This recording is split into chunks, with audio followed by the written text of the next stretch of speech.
Assalamualaikum warahmatullahi wabarakatuh. Nama saya Putra Zahra Kuswa. Saya ingin mempresentasikan hasil kumpulan jawaban mikroekonomi dari pertemuan 1 hingga pertemuan 16. Di pertemuan 1 yaitu konsep mikroekonomi diminta 5 masalah ekonomi yang ada di sekitar kita. Yang pertama itu ada kemiskinan. Masih banyak masyarakat Indonesia yang hidup di bawah garis kemiskinan. Ketimpangan pendapatan di mana sebagian kecil penduduk menguasai sebagian besar kekayaan juga menjadi masalah. Kemiskinan juga berakibat dari berkurangnya pendapatan sehari-hari masyarakat. Dengan adanya kemiskinan berdampak ada banyak kasus putus sekolah dan lainnya. Kemiskinan dapat dibantu dengan penurunan beban atau pengeluaran bantuan sosial dari peningkatan pendapatan masyarakat. Yang kedua ada utang. Utang disebabkan karena pendapatan masyarakat yang tidak cukup dan adanya kebutuhan yang mendesak. Dampak dari utang ini bisa mempengaruhi kesehatan mental dan membuat hidup tidak tenang. Solusi untuk mengurangi utang yaitu mengatur ulang pos-pos pengeluaran, mengurangi pengeluaran, dan mencari penghasilan tambahan. Yang ketiga ada pengangguran. Tingkat pengangguran khususnya di kalangan pemuda masih menjadi tantangan. Pertumbuhan ekonomi tidak selalu sejalan dengan penciptaan lapangan kerja yang memadai. Pengangguran juga disebabkan oleh ketidakseimbangan antara jumlah angkatan kerja dengan jumlah lapangan kerja. Pengangguran berarti adanya tenaga kerja yang tidak termanfaatkan secara optimal. Hal ini dapat menurunkan produktivitas nasional dan menghambat pertumbuhan ekonomi. Lalu yang keempat ada korupsi. Korupsi adalah penyebab utama memburuknya perekonomian suatu negara. Hal ini bahkan menjadi penghalang yang sangat signifikan bagi banyak negara, baik negara berkembang, miskin, juga negara maju dalam menciptakan kemakmuran yang adil. Dampak korupsi itu terciptanya ketimpangan atau kesenjangan sosial yang sangat timpang. Menku menjelaskan di mana terdapat kelompok sangat kaya dan biasanya menguasai politik, ekonomi, dan sosial. Namun mayoritas masyarakat banyak menghadapi kemiskinan. Lalu ada daya beli masyarakat rendah. Beberapa faktor yang dapat menyebabkan daya beli masyarakat menurun yaitu terbatasnya peluang kerja, maraknya judi online, berkurangnya diskon yang ditawarkan belanja online, ketersediaan kredit dari lembaga keuangan yang kurang. Daya beli masyarakat rendah dapat diindikasikan dengan deflasi, yaitu penurunan harga barang dan jasa di suatu wilayah. Masuk ke pertemuan kedua yaitu jenis atau bentuk perekonomian Indonesia. Yang pertama ada sistem ekonomi tradisional. Adalah mekanisme perekonomian yang berasal dari tanggapan masyarakat yang secara aktif mendukung kebudayaan dan lingkungan sehingga berupaya memenuhi kebutuhan dengan pola tradisional. Lalu yang kedua sistem ekonomi liberal ialah sistem yang memberikan kebebasan kepada masyarakat untuk melakukan kegiatan ekonomi dan mendapatkan keuntungan. Yang ketiga ada sistem ekonomi komando. Sistem ekonomi komando berpusat pada pemerintah untuk mengatur dan menata perekonomian negara. Dalam sistem ini, pemerintah memiliki kendali penuh atas semua aspek kegiatan ekonomi, termasuk produksi, distribusi, dan pengalokasian sumber daya. Lalu yang terakhir ada sistem ekonomi kerakyatan. Sistem ekonomi perekonomian Indonesia yang bertujuan untuk mewujudkan ekonomi kedaulatan rakyat. Contoh penerapan sistem ekonomi kerakyatan Indonesia seperti pendirian koperasi, pengusahaan sumber daya oleh BUMN, biaya pendidikan gratis, dan bantuan pendanaan UMKM. Selanjutnya masuk ke pertemuan ketiga, permintaan dan penawaran. Di situ amati permintaan terhadap suatu jenis barang di pasar atau pajak dagang Manda dan buat grafik permintaannya. Nah, yang pertama, Dina membutuhkan 1 hingga 5 kotak coklat setiap bulannya. Ketika harga coklat 20.000 per kotak, Dina hanya membeli 1 kotak. Ketika harga coklat turun menjadi 15.000, Dina meningkatkan permintaan coklat menjadi 2 kotak. Begitu pula ketika harga coklat terus turun menjadi 10.000, Dina membelinya hingga 3 kotak. Nah, di samping ada gambar kurva permintaan Dina terhadap coklat. Selanjutnya masuk ke pertemuan keempat, teori penawaran, yang dimana amati produk yang ada di pajak atau pasar dekat Anda dan buatkan elastisitas permintaannya. Nah, jadi harga buah mangga di pasar mengalami penurunan dari per kilogram menjadi 20.000 per kilogram. Sementara itu jumlah permintaan di pasar meningkat dari 200 kg menjadi 350 kg. Diketahui delta Q sama dengan 350 kg dikurang 200 kg sama dengan 150 kg. Delta P sama dengan 25.000 dikurang 20.000 sama dengan 5.000. P harga awalnya yaitu 25.000 dan Q permintaannya 200 kg. ED sama dengan delta Q per delta P kali P per Q. ED 150 per 5.000 dikali 25.000 per 200. ED sama dengan 0,03 dikali 125. ED sama dengan 3,75. Jadi berdasarkan hasil ED di atas dapat disimpulkan bahwa permintaan buah mangga di pasar bersifat elastis. Selanjutnya masuk ke pertemuan 6 yaitu elastisitas penawaran. Tentukan elastisitas permintaan dan penawaran pada setiap perubahan harga pada tabel berikut. Nah, yang pertama kita akan mencari elastisitas supply-nya. Delta Q per delta P kali P per Q. ES sama dengan 12.000 dikurang 3.000 per 8.000 dikurang 2.000 dikali 2.000 per 3.000. ES 9.000 per 6.000 dikali 2 per 3. ES sama dengan 1, yaitu permintaan uniter. Lalu pada barisan kedua kita akan mencari elastisitas pada demand, yaitu 4.000 dikurang 10.000 per 8.000 dikurang 2.000 kali 2.000 per 10.000. ED sama dengan minus 1 dikali 1 per 5. ED sama dengan minus 0,2.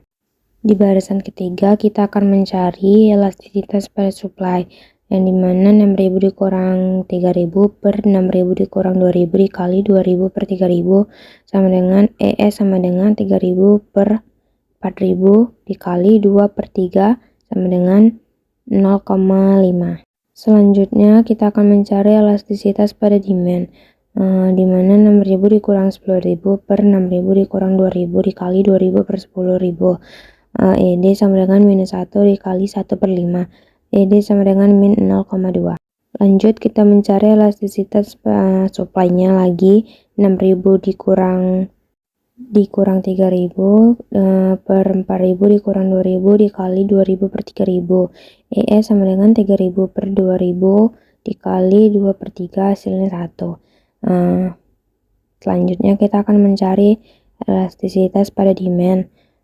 Elastisitas pada demand-nya 8.000 dikurang 10.000 per 4.000 kurang 2.000 dikali 2.000 per 10.000. ED sama dengan minus 1 kali 1 per 5, hasilnya minus 0,2.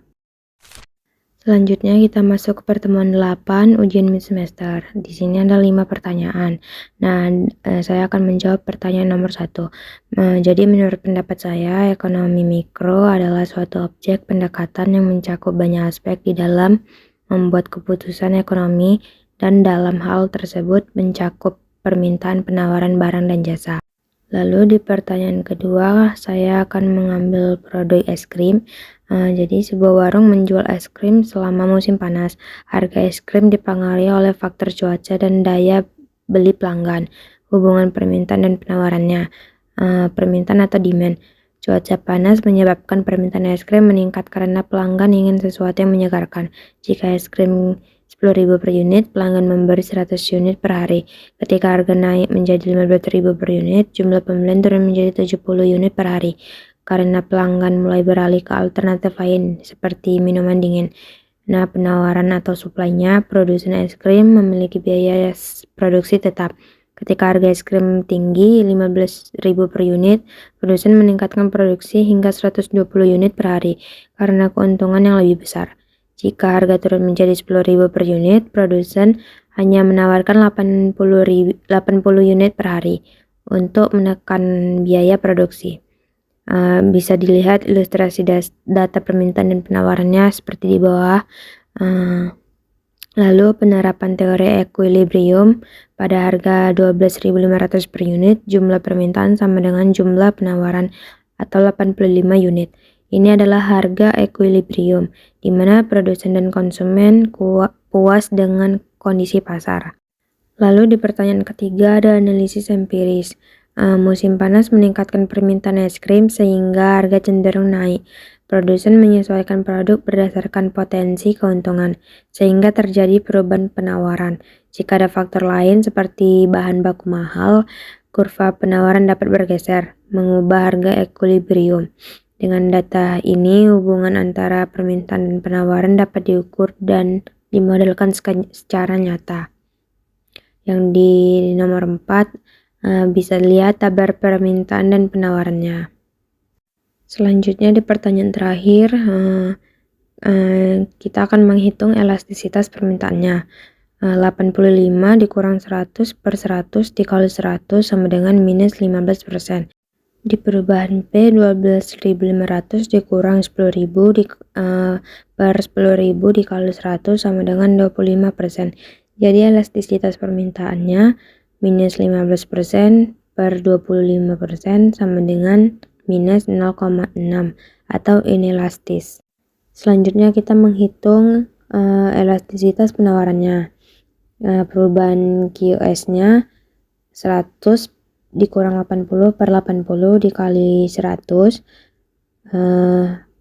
sama dengan 25%.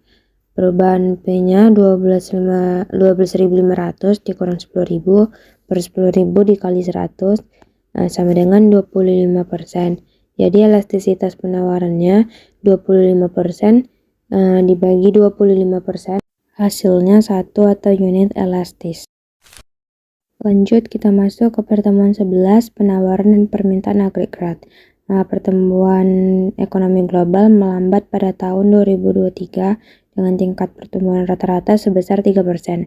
Namun India mempertahankan tingkat pertumbuhan yang tinggi, di atas 6%. Sementara negara-negara maju seperti Jerman menunjukkan pertumbuhan yang lebih lambat yaitu 1,3%. Analisis tren 1 GDP vs GNP. Negara-negara maju seperti Amerika Serikat dan Jepang memiliki GNP yang lebih tinggi dibandingkan GDP karena pendapatan yang signifikan dari investasi asing.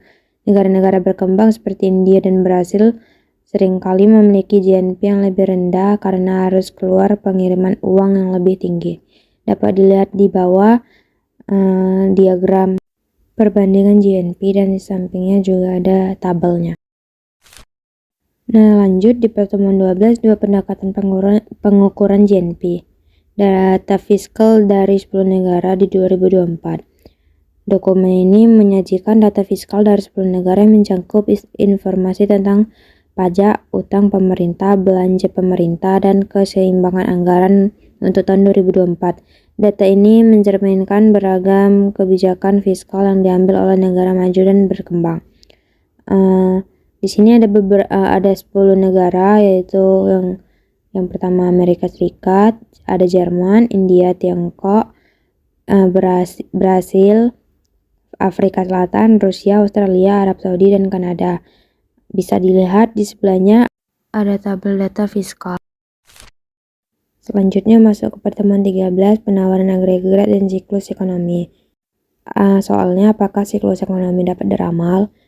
Siklus ekonomi dapat diprediksi dalam beberapa hal, tetapi tidak sepenuhnya dapat diramal dengan akurat. Meskipun pada ekonom menggunakan indikator dan model ekonomi untuk memperkirakan arah siklus ekonomi. Jadi ada faktor yang membuat ramalan ini tidak pasti. Yang pertama ada kompleks dan tidak terduga. Siklus ekonomi dipenuhi oleh banyak faktor seperti kebijakan pemerintah, perkembangan teknologi, perubahan pasar global, bencana alam, atau krisis politik. Yang kedua ada data ekonomi tersedia. Ekonom dan analis dapat menggunakan data histori dan indikator ekonomi untuk mencoba memprediksi arah siklus seperti angka pengangguran, inflasi, atau pertumbuhan produk domestik bruto atau PDB. Lanjut, yang ketiga, yang terakhir ada model ekonomi. Berbagai model ekonomi mencoba meramal siklus berdasarkan teori-teori tertentu, tetapi setiap model memiliki keterbatasan.